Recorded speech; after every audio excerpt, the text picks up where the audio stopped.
And there I was the girl from Suits.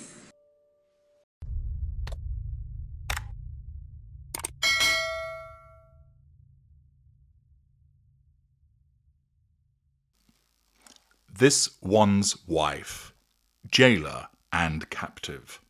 Hello, I'm H.G. Tudor.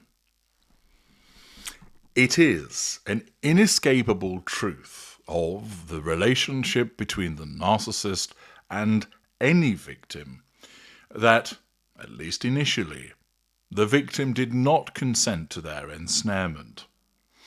This is because there is no situation whereby the narcissist approaches that individual and says, "Hello, I'm a narcissist. This means I need to control you. This means I need to feed off your responses because they provide you with fuel. I'm going to take aspects of your life, your personality, and your character and act as if they belong to me." This is called character trait acquisition. I'm also going to leech from you a variety of different things which are known as residual benefits. In essence, I'm going to treat you like an object. To begin with, I'll be jolly decent to you. I'll thrill you, excite you, interest you. I'll make you feel like a king or queen. I will treat you well. I'll praise you and flatter you and take you to interesting places. I may well give you lots of very invigorating and exciting sex. Thereafter, I'll get rather bored with you, and as a consequence of my perception that you have let me down, I'll start to mistreat you. For some of you, this may be elongated and sustained. For others, periodic. For some of you, I will just pop you back upon a shelf and then take you up again when I deem it's appropriate. No, you're not allowed to make demands of me. I am the one that makes demands of you. And thus various other facets of the narcissistic dynamic and the narcissist behaviour are never conveyed initially to that victim, be they the intimate partner, primary source, spouse, boyfriend, girlfriend, partner, a non-intimate secondary source, family member, friend, colleague, neighbour, or a non-intimate tertiary source, or an intimate partner's secondary source, an affair partner. No narcissist sets it all out. The unaware narcissist can't do because they're unaware of what they are. The aware narcissist won't do it because, well, that would make them an idiot because of the transference of power. And accordingly, the victim does not consent to what occurs to them. The issue of victim or volunteer is something that I have spoken about in a separate video. And in relation to Harry and his involvement with this one's wife, there is clearly a degree of culpability on his part. He didn't know what he was getting into. He didn't know that his wife was a narcissist. He didn't know what all of that meant. He's certainly gone along with many of her unpleasant behaviours because they resonate with something that makes sense to him. In other instances, he's gone along with it because, well, it's just easier to do so than fight about it. In some instances, he has fought his corner. But the fact is that he is a captive in his own marriage. He has been relegated to the position of spare. He has a handler. He has a jailer. And a recent still from their appearance at the pumpkin patch encapsulates this dynamic between the narcissist and the victim. You may well have seen the video, but for the sake of completion, it's only short, I'm going to play it here and look out for the scene where this one's wife and Harry are surveying the pumpkin patch with Archie. Here it comes.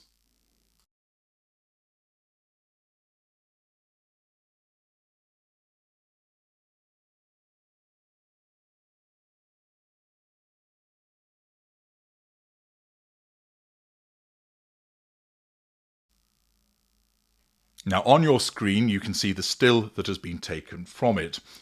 In the preceding video I noted, of course, the fact that there is a gas station, a petrol station sign in the background, and they're still really in an urban environment, despite this one's wife's best attempts to convey the image of country lady with her attire. But putting that to one side, what do you see? Well, Archie's wandered off. Who knows what's going through his mind as he surveys all of the various pumpkins that have been laid out in the pumpkin patch. But the focus, of course, ought to be upon this one's wife and Harry. This is a couple that have been married for 6 years, coming on for 6.5 years. And yet, she still insists that they're holding hands.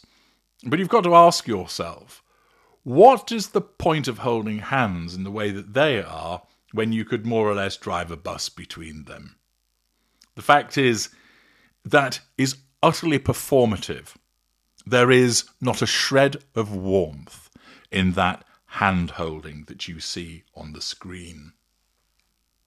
We know from this one's wife's perspective that this image that she has, to use one of her regular words, curated, is done to make it look like they're having a wonderful family moment together. Lily is somewhere else, but she wants the world to see, look, here's my husband and I, looking out over the pumpkin patch with our son. See what dutiful parents we are. And also, I love my husband so much. He is such a fox. See, for I hold his hand, and that demonstrates the unshakable and unbreakable bond between the two of us. For Harry, notice, he's not looking at his son. He's not looking at his wife. He's looking away as if to say, for fuck's sake, I'm a spare part again in one of her bloody video dramas. He barely holds onto her hand. The hands aren't clasped. It's the fingers just about touching.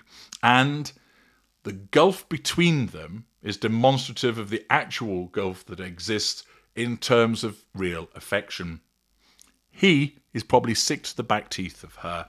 She doesn't love him because she has no emotional empathy. She is a narcissist, but she wants the world to believe that she does and that they're so hopelessly still in love because she has no true concept of what it actually looks like.